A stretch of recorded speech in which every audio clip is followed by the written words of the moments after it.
স্বাধীনতার সপক্ষে কথা বলে রাজাকার হিসেবে আখ্যায়িত হয়েছেন, যিনি ৫৫ বছর আগে বলিষ্ঠ কণ্ঠে দেশের স্বাধীনতা ঘোষণা করেছেন,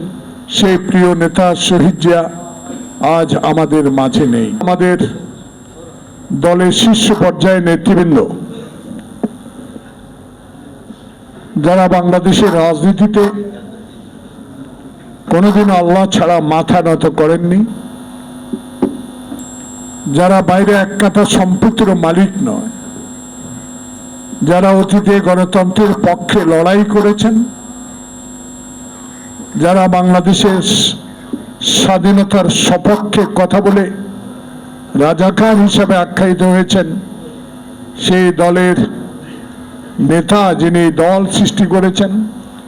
যিনি ৫৫ বছর আগে বলিষ্ঠ কণ্ঠে দেশের স্বাধীনতা ঘোষণা করেছেন,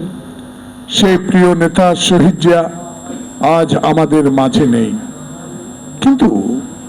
তার মৃত্যুর পরও তার স্ত্রী, তার অগণিত সমর্থক বাংলাদেশে তার আদর্শকে টিকিয়ে রাখার জন্য যে অবিচল ভূমিকা রেখেছেন, তারই ফলশ্রুতিতে এরশাদ বিদায় নিল। তারই জ্যেষ্ঠ সন্তান তারেক রহমানকে যারা বাংলাদেশের রাজনীতি থেকে বঞ্চিত করেছেন, যারা বিভিন্ন অজুহাতে তাকে শাস্তি দিয়ে বাংলাদেশ থেকে বিতাড়িত করার হীন প্রচেষ্টায় লিপ্ত ছিলেন, যারা 111 নামে তার মেরুদণ্ড ভেঙে দিয়ে চিরতরে পঙ্গু করার হীন প্রচেষ্টা করেছিলেন,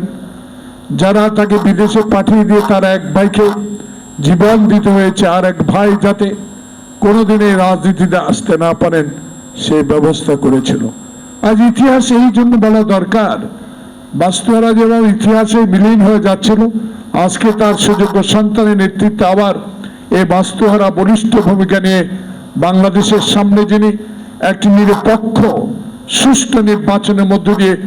জনগণের ম্যান্ডেট নিয়ে বাংলাদেশে সরকার গঠন করবেন,